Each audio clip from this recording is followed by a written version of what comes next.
할렐루야. 오늘 이렇게 또 교회에 나와서 비가 오고 있는데도 하나님 앞에 예배 드리게 하신 것 너무 감사를 드립니다. 또 지금 온라인으로 예배 드리는 분들도 계십니다. 그런 분들도 환영하고 또 기쁨으로 하나님 앞에 예배 드리시길 바랍니다. 사람이 사람답게 만들어진다는 것은 가르치고 또 길어진 그 스승의 은혜에 달려 있다는 것을 이야기합니다. 오늘은 우리가 스승의 주일입니다. 교사주일입니다. 스승의 가르침이 얼마나 귀한 것인가, 또 스승이 얼마나 희생하고 헌신하고 우리에게 그렇게 해주셨는가, 이것을 우리가 헤아리면서 감사하는 귀한 날이 되시기 바랍니다. 우리 교회는 주일학교가 많이 약해져 있습니다. 참 우리 교사들 보면은 수고하죠. 애써죠. 참 고생을 많이 하는 걸 보게 돼요. 여러분 그런 거 아십니까?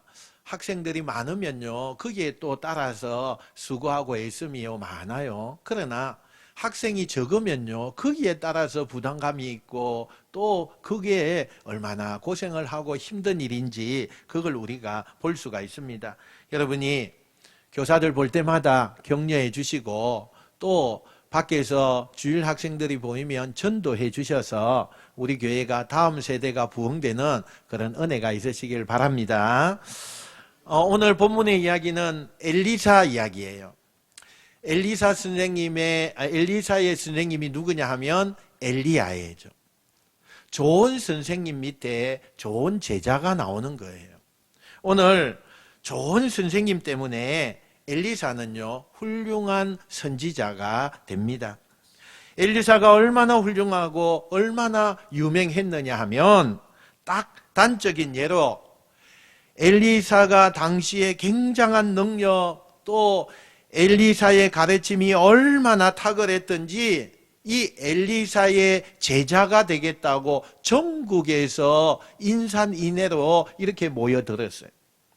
그 엘리사를 보면 하나님이 살아있는 것 같고, 또 저런 엘리사처럼 나도 그렇게 배워서 나도 저 엘리사의 제자가 되고 싶다. 그래서 전국 각지에서 수없는 젊은이들이 모여든 거예요. 지금으로 말하면 신학교죠. 신학교.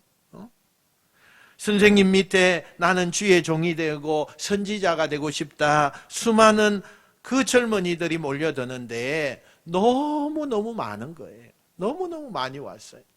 그러니까 몰려드는 학생들은 많은데 수용할 데가 없는 거예요. 그래서 어느 날 엘리사가 생각을 했어요. 안 되겠다.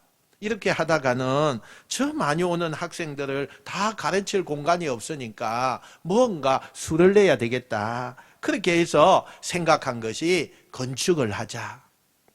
그래서 중축 공사를 하는 거예요.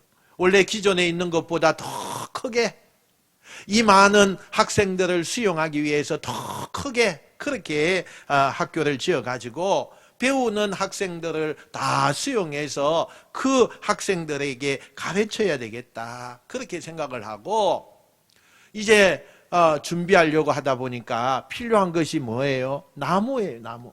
그래서 요단강 강가로 가서 나무를 구해다가 그것 가지고 우리가 큰 건물을 짓자. 그리고 학생들과 제자들과 함께 그 선생님이 나무를 하러 가는 거예요.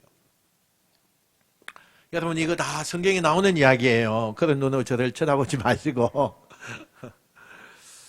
그래서 학생들이 여기저기 흩어져 가지고 열심히 나무를 도끼질하고 나무를 자르고 나무를 열심히 이제 모으는 거예요. 5절 말씀 우리 한번 읽어볼까요? 5절입니다. 5절 말씀. 자, 시작. 한 사람이 나무를 벨 때에 새 도끼가 물에 떨어진지라 이에 외쳐 이르되 내 주여 이는 필요한 것이니이다 하니. 한참 그렇게 나무를 하고 있는데 저쪽에서 비명소리가 들리더니 제자 하나가 얼굴이 새빠랗게 질려가지고 그리고는 덜썩 자리에 주저앉는 거예요. 그리고 거의 울음 섞인 그 목소리로 아이고 선생님 큰일 났습니다. 선생님 어떻게 하면 좋겠습니까? 뭐 그러면서 한 제자가 땅에 털버덕 이렇게 주저앉으면서 눈물을 흘리려고 하는 거예요. 왜 그러느냐? 그러면서 선생님이 뛰어가 봤더니 나무를 하다가 그냥 도끼가 그 강물에 빠졌습니다. 어디서 많이 들어본 소리 아닙니까? 이 도끼가 네 도끼냐 뭐 이런 그렇죠? 이 제자가 도끼질 하다가 이 도끼가 강물에 빠졌어요. 그런데 문제는 이 도끼가요, 이 제자의 것이 아니에요. 빌려온 거예요. 여러분, 더 큰 문제는 이 당시에 이 도끼는요, 너무나 값이 많이 나가는 도끼예요. 그 당시에 뭐 아직 철기가 그렇게 많이 발전되지 않는 시대였기 때문에 이 도끼라고 하는 것은 굉장히 뭐 신식 도구인데요, 값으로 매기면 보석과 같은 그런 도끼예요. 그러니까 얼마나 귀한 도끼를요, 참 너무너무 귀하게 빌려왔는데 그 도끼가 그냥 강물에 빠뜨린 거예요. 너무너무 놀랐죠. 너무너무 황당하죠. 이걸 물어주려면은 그곳에 있는 신학생들이 다 돈을 모아도요, 그걸 물어줄 수가 없을 만큼 귀한 거예요. 비싼 거예요. 그래서 그냥 그 제자가 얼굴이 새파랗게 질려서 앞이 그냥 캄캄해지지 않았겠습니까? 그리고는 선생님을 찾은 거예요. 이 상황을 딱 파악한 엘리사 선생님이 그 상황 앞에서 침착하게 하나님 앞에 기도합니다. 하나님, 하나님의 능력을 보여주세요. 우리 6절 한번 읽어볼까요? 6절입니다. 시작. 하나님의 사람이 이르되 어디 빠졌느냐 하매 그곳을 보이는지라. 엘리사가 나뭇가지를 베어 물에 던져 새 도끼를 떠오르게 하고, 그리고는 제자가 이 도끼를 빠뜨린 것을 가리키자 거기에다가 엘리사 선생님이 나뭇가지를, 옆에 있는 나뭇가지를 꺾어서 그가 빠졌다는 그곳에다가 던졌어요. 그랬더니 무슨 일이 일어나느냐? 철로 된 도끼, 무게가 많이 나가서 그 강물에 그냥 붕덩 땅에 그냥 깔아앉아 있는 그 도끼가요, 어떻게 돼요? 물 위에 둥둥둥둥 뜹니다. 얘기하면서도 나도 웃기다 그래요. 이 도끼가 네 도끼냐 이런 거하고 비슷해요. 그래서 제자들이 그 모습을 보면서 모두 다 깜짝 놀랐다. 이게 오늘 성경의 본문의 내용입니다.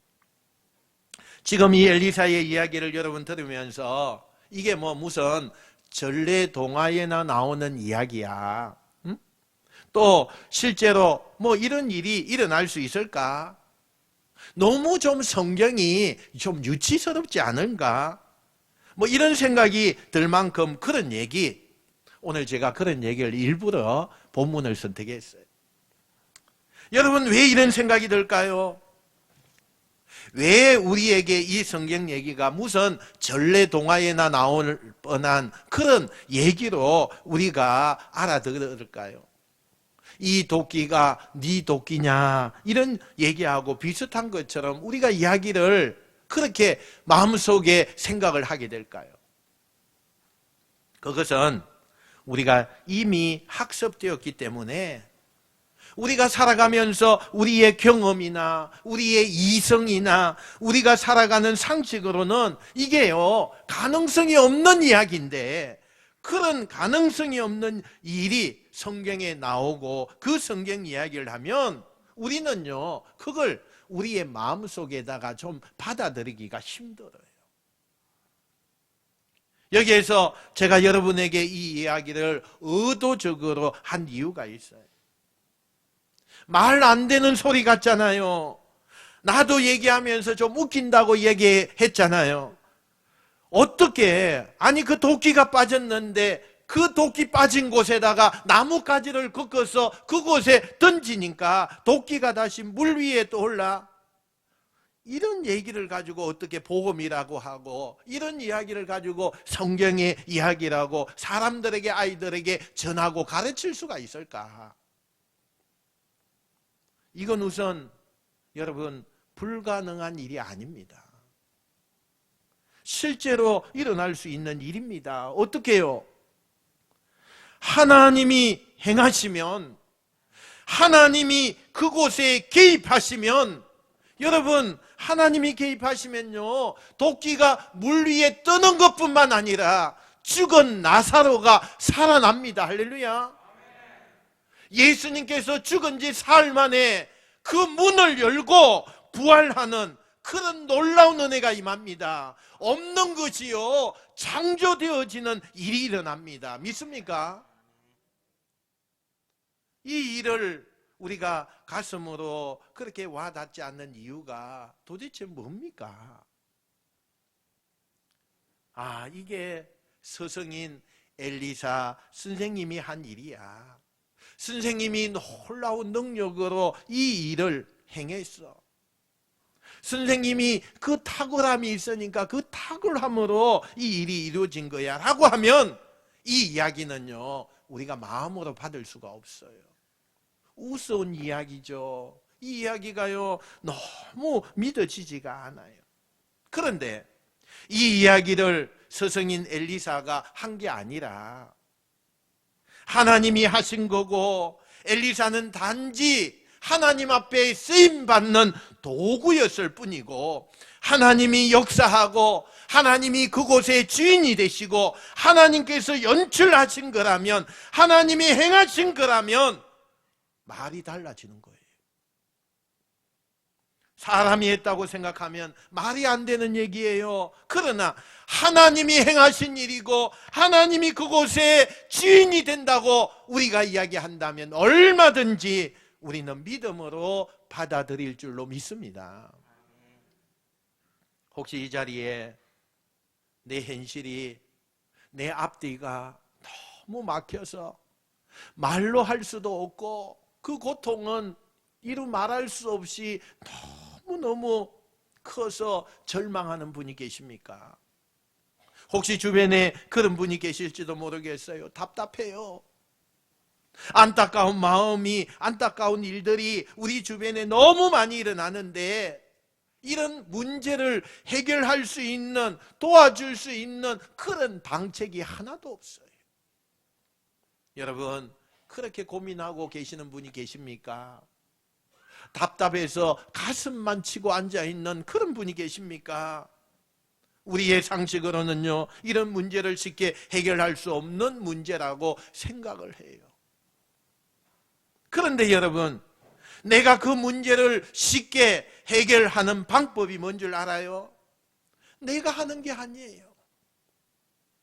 내가 이것을 문제를 해결해내는 사람이 아니에요. 내 대신에 하나님께서 이 사건에 개입하시고 이 싸움에 개입하시면 놀라운 기적이 일어나고 하나님의 역사가 나타날 줄로 믿습니다. 오늘 우리 성도들에게, 우리 교사들에게 드리고 싶은 이야기가, 오늘 메시지가 이 이야기예요. 제발 여러분이 하지 마십시오. 하나님이 하시기에 그렇게 일하게 놔두십시오. 여러분은 하나님이 여러분을 마음껏 들어 쓰시는 도구가 되어야 돼요. 도구가 되어야 돼요. 하나님이 그냥 그 권능의 역사로 나를 도구로 그냥 쓰시게 여러분이 내어주시면 되는 거예요. 내가 아이들에게 뭔가를 가르치고 내가 뭔가 열매를 맺고 나로 인해서 뭔가가 정말 만들어져야 되는 이런 과정으로 교사를 하면요 말이 안 되는 그런 일들이 많이 일어나요. 모든 사람들이 그래요. 그거 안 되는 일이야. 그곳에 힘 빼지 마. 야, 그거 불가능한 일이야. 안 되는 일에 왜 이렇게 힘을 다 쏟고 있어? 시간을 낭비하고 있어? 이렇게 말해요. 여러분의 생각대로 안 돼요. 아무리 여러분이 계획을 치밀하게 다 계획을 해놨다 해도 안 돼요. 안 돼요. 그런데 내가 빠지면, 나 자신이 빠지면 하나님이 마음껏 들어 쓰시는 거예요. 여러분을 쓰시는 거예요. 나는 하나님 앞에서 쓰임받는 도구일 뿐이고, 진짜로 내 뒤에서 내 아이들을 사랑하고 내 아이들을 가르치고 내 아이들을 훈련하고 이 아이들을 안아주는 모든 배경 속에는 하나님이 역사하고 하나님이 관여하고 하나님이 직접 손을 대셔서 인도하신다는 그 일, 이게 교사들이 해야 될 일이에요. 만일 여러분, 우리가 길러내야 될 우리 교회 아이들은요, 참 인간의 눈으로 보면은 안타까운 그런 아이들이 얼마나 많은지 몰라요. 참 볼 때마다 애처롭지요. 애처로워요. 우리 주변에 우리가 정말 사랑을 주고 하나님을 전해야 될 애들이요, 너무 많아요. 가르칠 것도 너무 많아요. 잘 먹고 잘 사는 방법도 가르쳐줘야 되고요, 세상에 나가서 뒤떨어지지 않게 살아야 되는 것도 가르쳐야 되고요, 가르칠 게 너무 많아요. 가르칠 애도 너무 많아요. 그런데 그 중에 우선순위를 딱 하나 정하라고 하면 그들에게 가장 귀한 가르침 하나, 빼놓을 수 없는 가장 귀한 가르침이 있는데, 그게 뭐냐? 하나님을 제대로 알게 해줘야 돼요. 하나님을 가르쳐야 돼요. 하나님은 너를 사랑한단다. 그래서 예수님이 이 땅에 너를 위해 오셨단다.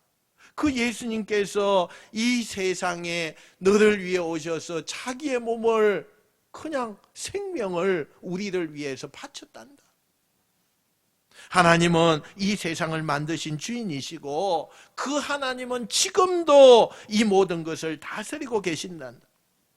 지금 이 코로나 바이러스처럼 수없는 사람들이 이 작은 바이러스 앞에 공포와 두려움에 떨지만, 사실 이것보다 더 크고 위대하신 분이 계신데, 그분이 누구냐? 하나님이시란다. 이 땅을 다스리고 못할 일이 없고, 하나님이 함께하면은 어떤 일도 다 불가능이 없는 그런 일을 하시는 분이 하나님이시란다. 이것을 가르치는 것, 이것이요 우리 교사들이 해야 할 일이에요. 사랑하는 우리 교사 여러분, 사랑하는 성도 여러분, 꼭 기억하십시오. 여러분이 하는 일이 되어서는 안 돼요. 여러분을 통해서 살아계신 하나님의 능력으로 여러분이 그 주어진 사역을 잘 감당하시길 축원합니다. 내가 하지 말고, 오늘 성경에 보니까 엘리사처럼 하나님 앞에 의탁하셔야 돼. 겉으로는 엘리사가 자기가 한 것 같지만 제자가 당한 그 문제 앞에서 엘리사가 뭘 합니까? 마음으로 기도합니다. 간절하게 하나님 앞에 기도하는 거예요. 하나님 개입하시고 도와주시고 역사하여 달라고. 이 엘리사는요 하나님 앞에 간절하게 기도하는 거예요. 한번 따라합시다. 내가 일하지 않고 하나님이 일하시기를 기도합니다. 하나님이 일하시기를 기도합니다. 할렐루야. 아멘. 여러분, 하나님이 일하시면요 어떤 문제도 해결돼요. 하나님이 일하시면 어떤 과정도 아름답게 마무리가 되는 줄 믿습니다. 여러분, 이 교회에서 가장 행복한 게 뭘까요? 교회 생활하면서 여러분 행복한 게 뭘까요? 그건요 사람이 성장하는 모습을 보면 그렇게 행복해요. 그렇게 행복해요. 목사에게 행복한 순간이 있다면요 사람이 성장하는 거예요. 성도들이 성장해서 하나님을 향해서 나가는 그 모습을 보면 너무 행복해요. 어린아이 같은 믿음을 가졌던 사람이 어느 날요 그 믿음이 점점 자라서 기어가요. 기어다녀요. 이제는 일어서요. 이제는요 뛰어가요. 뛰어가요. 그런데 세상에 어느 날 봤더니 그 어린 아이의 믿음을 가지고 있던 애가 뛰어가다가 이제는 남을 부추겨주는 일을 해요. 여러분, 그런 성도들 볼 때 목사는요 제일로 행복해요. 아마 우리 선생님들도 똑같은 마음일 거예요.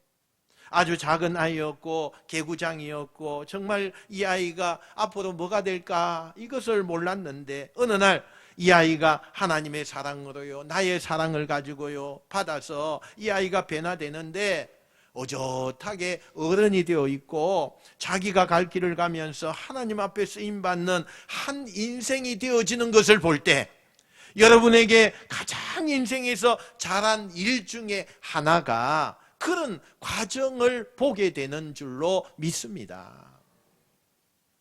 저는 요즘에 참 행복할 때가 종종 있어요. 가끔 가다가요 전화가 와요. 목사님 오늘 시간 되세요? 이렇게 전화가 와요. 그래 와서 맛있는 밥 먹자 이렇게 제가 이야기하죠. 참 예전에 그렇게 말썽만 피우고요 얼마나 참 어떻게 이렇게 선생님의 화를 어떻게 하면 더 내게 만들까 할 정도의 그런 아이들이었어요.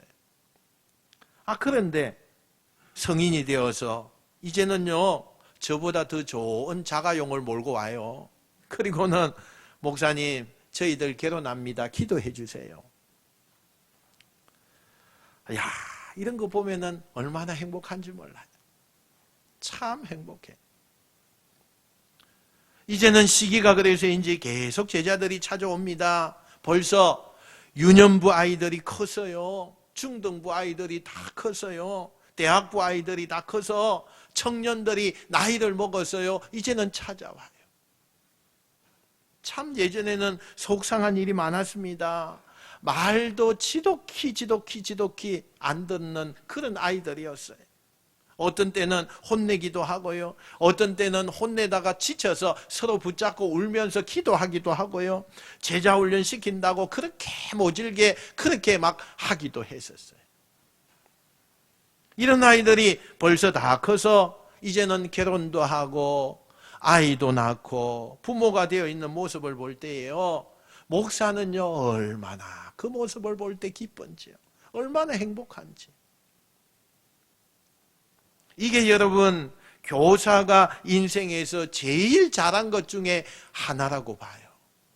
사랑하는 성도 여러분, 교사 여러분, 하나님을 드러내십시오.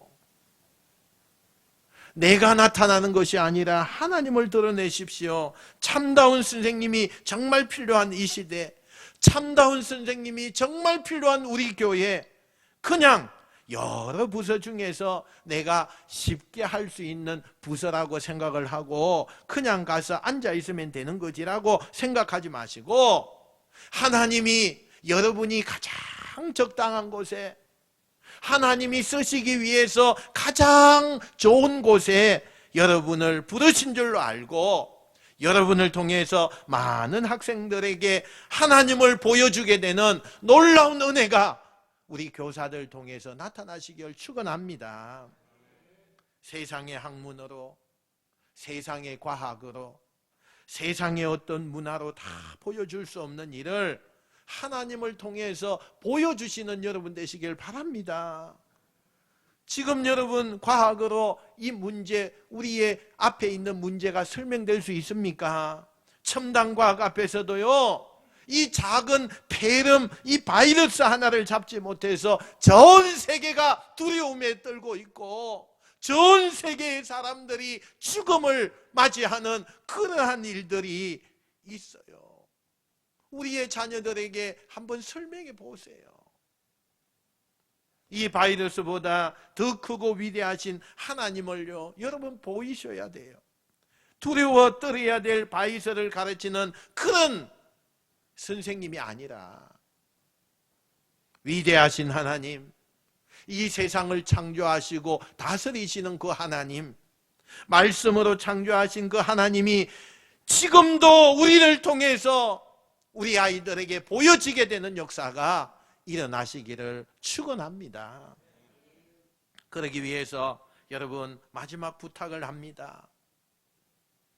교사된 내가요, 철저하게 하나님을 만나는 체험이 있어야 돼요. 내가 철저하게 하나님과 인격적으로 만나는 시간이 있어야 돼요. 내가 하나님을 만난 적이 없는데 하나님을요 아이들에게 가르쳐요. 말이 되는 겁니까, 여러분? 말이 되는 거예요. 천국에 대해서 목사님이 설교를 하고 계시는데 너무 많은 사람들이 졸고 있는 거예요. 그냥 꼬박꼬박 졸아요. 근데 어떤 한 연극 배우가요, 천국에 대해서 연극을 해요. 그런데 그 연극을 보는 사람들이 눈동자가 초롱초롱해요. 어떤 때는 그냥 마음의 감동을 받아요. 어떤 때는요 손수건을 꺼내서 눈시울을 닦아요. 이것을 보게 된 거예요. 이 두 모습을 지켜보면서, 아니 목사님, 어떻게 목사님께서 천국을 얘기하는데 이 연극 배우만도 못합니까? 이렇게 물었어요. 목사님은 왜 천국에 대해서 그렇게 사람들에게 살아있는 말씀처럼 전하지 못했을까요? 천국에 대한 확신이 없는 거죠. 천국에 대한 확신이 없어요. 내가 하나님을 확신하지 않으면 절대로 아이들에게, 우리의 자녀들에게요 하나님을 보여줄 수가 없어요. 나는 오늘 이 시간 예배 드리면서 하나님 앞에 내가 죽음을 당한다 해도 나는 천국 간다. 여러분, 이 확신이 있어요? 그러면 죽음에 대해서 두려워할 필요가 없는 거예요, 여러분. 선생님은 여러분 하나님을 확신하지 않고 내가 하나님 앞에서 먼저 체험하지 않고 내가 경험하지 않으면요 절대로 내가 가르치는 아이들에게 그렇게 할 수가 없어요. 여러분이 만나는 그 하나님이 여러분을 통해서 아이들에게 전달되는 그런 교사주일이 되시길 축원합니다. 그러기 위해서 선생님이 되면 더더욱 하나님을 만나기 위해서 힘을 쓰셔야 돼요. 말씀을 붙들어야 되고 말씀을 묵상하면서 큐티도 해야 되고 또 정말 예배와 기도와 경건의 삶에 대해서 내가요 실험하셔야 돼요. 실험하셔야 돼요. 정말 아이들에게 내가 만난 하나님, 내가 얻은 하나님, 그 하나님을 아이들에게 여러분 전하려면 내가 하나님을 체험하고 내가 예배에서 은혜를 누리고 또 예배의 모범이 되고 말씀과 기도로 훈련이 되어질 때에 좋은 선생님 밑에 좋은 제자가 나오는 거예요. 주일학교 예배만 드리고 선생님들 그냥 가시면 안 돼요. 어떻게 이게 하나님을 체험한다고 할 수 있고 모범이 된다고 할 수 있겠습니까? 사랑하는 성도 여러분, 사랑하는 교사 여러분, 예배와 기도와 경건에 내가 실험하셔야 돼요. 실험하셔야 돼요. 여러분 시대에 정말 엘리야가 되시고 또 여러분 밑에 또 다른 엘리사가 만들게 되어지기를 축복하고, 아니 여러분이 엘리사가 되셔서 여러분에게 배우겠다는 수많은 사람들이 여러분 앞에 모여드는 진짜 선생님, 진짜 부모님, 진짜 하나님이 들어서시는 하나님의 종들이 다 되시기를 주님의 이름으로 축원드립니다. 축원드립니다.